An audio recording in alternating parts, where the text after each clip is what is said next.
नमस्कार दोस्तों अगर आपको भारत और साउथ अफ्रीका के बीच खेला गया तीसरा और निर्णायक T20 मुकाबला पसंद आया हो तो इस वीडियो को आप एक लाइक जरूर करें। इस वीडियो का लाइक टारगेट 400 लाइक है, तो इस वीडियो को आप दिल से लाइक जरूर करें दोस्तों।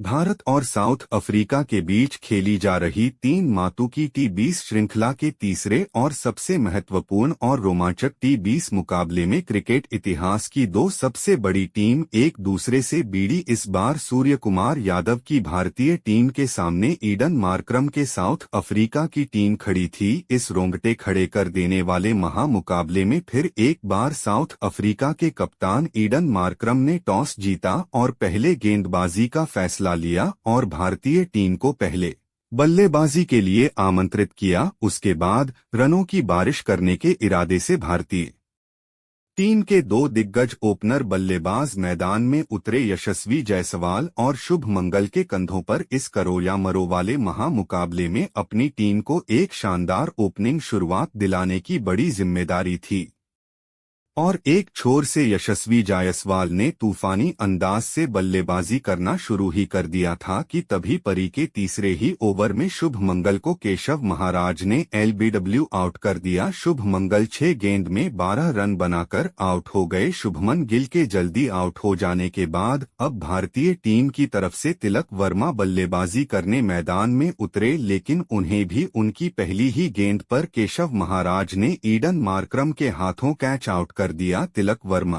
तो बिना खाता खोले ही आउट हो गए। भारतीय टीम अब एक बड़ी मुसीबत में फंस चुकी थी। देखते ही देखते दो टॉप ऑर्डर के बड़े बल्लेबाज भारतीय टीम ने को दिए थे, लेकिन अब T20 के नंबर 1 बल्लेबाज और भारतीय टीम के कप्तान सूर्य कुमार यादव मैदान में उतरे और फिर यहां से सेट हो चुके यशस्वी जायसवाल और सूर्य कुमार यादव ने भारतीय पारी को संभाला और एक महत्वपूर्ण साझेदारी खड़ी करना शुरू कर दिया।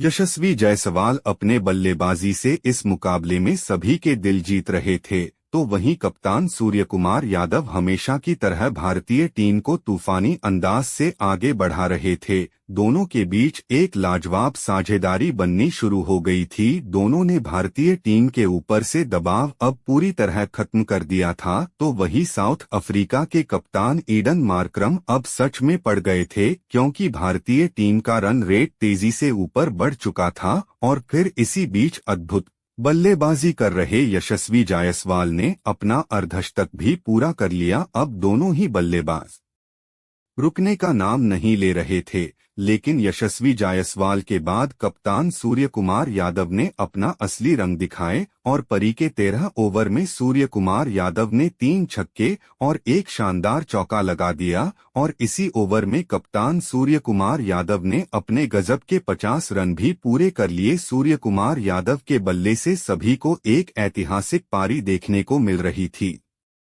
दोनों की 100 रनों की साझेदारी भी पूरी हो चुकी थी। यशस्वी जायसवाल और कप्तान सूर्य कुमार यादव ने अपनी टीम को 141 रनों तक पहुंचा दिया था, लेकिन फिर परी के 14 ओवर में तबरेज शमसी ने यशस्वी जायसवाल को रीजा हेंड्रिक्स के हाथों कैच आउट कर दिया। यशस्वी जायसवाल 41 गेंद में 60 रनों की अद्भुत पारी खेलकर आउट हो गए, लेकिन यशस्वी जायसवाल अपना काम कर चुके थे। लेकिन अब भारतीय टीम को एक बेहतरीन फिनिश की जरूरत थी और तभी बेहतरीन फॉर्म में चल रहे रिंकू सिंह मैदान में उतरे, लेकिन रिंकू सिंह तो दूसरे छोर पर देखते ही रह गए, क्योंकि उनके कप्तान सूर्य कुमार यादव इस मुकाबले में अविश्वसनीय बल्लेबाजी कर रहे थे। सूर्य कुमार यादव की इस बल्लेबाजी ने पूरी साउथ अफ्रीका की गेंदबाजी की धज्जियां उड़ा दी थी। कप्तान ईडन मार्करम के हर एक फैसले पर भारतीय कप्तान सूर्य कुमार यादव पानी फेर रहे थे,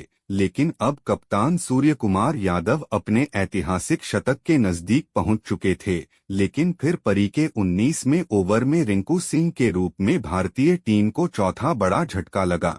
रिंकू सिंह को आंध्र बर्गर ने क्रिश्चियन तब के हाथों कैच आउट कर दिया। रिंकू सिंह 10 गेंद में 14 रन बनाकर आउट हो गए, लेकिन दूसरे छोर पर कप्तान सूर्य कुमार यादव अभी भी मौजूद थे, जिस वजह से खतरा साउथ अफ्रीका के टीम पर से नहीं जाता था और फिर परी के आखिरी ओवर की पहली गेंद पर 2 रन लेते हुए कप्तान सूर्यकुमार यादव ने अपने T20 अंतर्राष्ट्रीय करियर का चौथा और सबसे हैरतअंगेज शतक पूरा कर लिया। सूर्यकुमार यादव की इस गजब के परी ने सभी को हैरान कर दिया था, लेकिन शक की अगली ही गेंद पर कप्तान सूर्यकुमार यादव को लिजर्ड विलियम ने मैथ्यू ब्रेडकी के हाथों कैच आउट कर दिया। सूर्यकुमार यादव 8 छक्के और 7 चौके लगाकर 56 गेंद में 100 रनों की शानदार पारी खेलकर आउट हो गए, लेकिन सूर्यकुमार यादव के आउट हो जाने के बाद बल्लेबाजी करने आए रविंद्र जडेजा ने आते ही एक शानदार चौका लगा दिया, लेकिन रविंद्र जडेजा भी इस आखिरी ओवर में रन आउट हो गए। तो वही जितेश शर्मा के रूप में भारतीय टीम को 7वां बड़ा झटका लगा, लेकिन इसके बावजूद भारतीय टीम ने इस महामुकाबले में साउथ अफ्रीका की टीम के सामने 201 रनों का सबसे बड़ा लक्ष्य रखा। उसके बाद भारतीय टीम से मिले 202 रनों के विशाल लक्ष्य का पीछा करने साउथ अफ्रीका के 2 बेहतरीन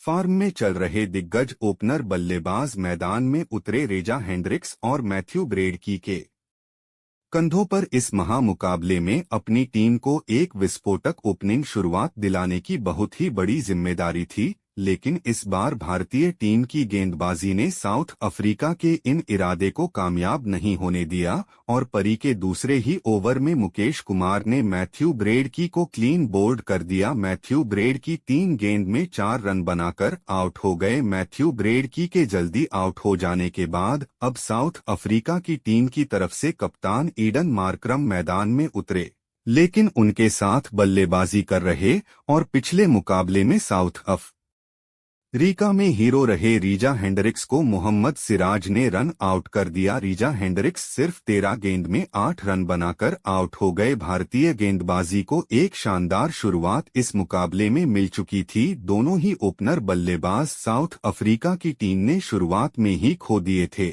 लेकिन अब हेनरी क्लासेस मैदान में उतरे, लेकिन हेनरी क्लास इनको भी भारतीय गेंदबाजों ने ज्यादा उछलने नहीं दिया और गेंदबाजी डालने आए अर्शदीप सिंह ने हेनरी क्लासे को रिंकू सिंह के हाथों कैच आउट कर दिया। हेनरी क्लासेस 5 गेंद में 5 रन बनाकर आउट हो गए। भारतीय टीम की गेंदबाजी इस मुकाबले में एक अव्वल दर्जे का प्रदर्शन सभी को दिखा रही थी, लेकिन अब विकेट गिरने के बाद डेविड मिलर मैदान में उतरे, लेकिन तभी भारतीय टीम को इस पूरे मुकाबले का सबसे बड़ा विकेट मिला और परी का 7वां ओवर डालने आए रविंद्र जडेजा ने विरोधी कप्तान ईडन मार्करम को यशस्वी जायसवाल के हाथों कैच आउट करके पूरा मुकाबला ही तब्दील कर दिया। ईडन मार्करम 14 गेंद में 25 रन बनाकर आउट हो गए। अब भारतीय गेंदबाजी ने इस मुकाबले पर कब्जा करना शुरू कर दिया था। पूरी भारतीय टीम की तरफ से इस मुकाबले में सभी को गजब का प्रदर्शन देखने को मिल रहा था। अब विकेट गिरने के बाद दोनों वन फरेरा बल्लेबाजी करने मैदान में उतरे, लेकिन आप भारतीय शेरों के मुंह में खून लग चुका था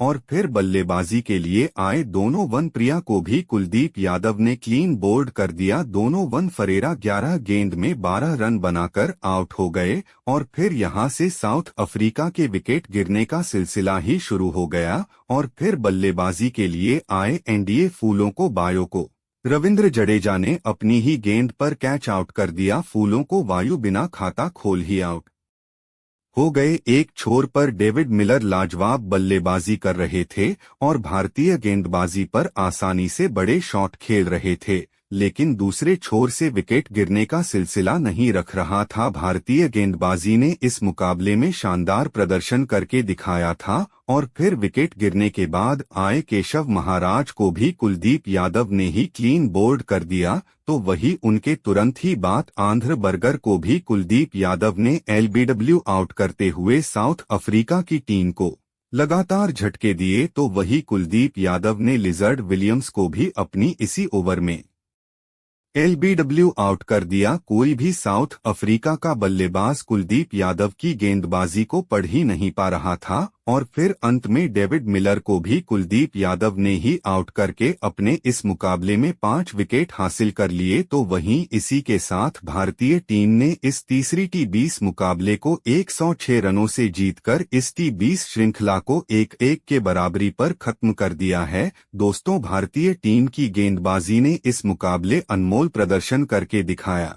लेकिन भारतीय टीम को इतने बड़े लक्ष्य तक पहुंचने में विश्व के सबसे बेहतर टी20 बल्लेबाज माने जाने वाले सूर्यकुमार यादव का सबसे बड़ा हाथ रहा। कप्तान सूर्यकुमार यादव ने अपनी टीम के लिए इस मुकाबले में गजब की छत की पारी खेली। उन्होंने इस मुकाबले में अपना चौथा अंतर्राष्ट्रीय शतक पूरा किया और इसी के चलते भारतीय टीम यह मुकाबला जीत पाई। तो दोस्तों, आप कप्तान सूर्यकुमार यादव की अद्भुत शतकीय पारी के लिए उन्हें 10 में से कितने अंक देना चाहेंगे? आप अपनी राय नीचे कमेंट में देना बिल्कुल भी ना भूले। धन्यवाद।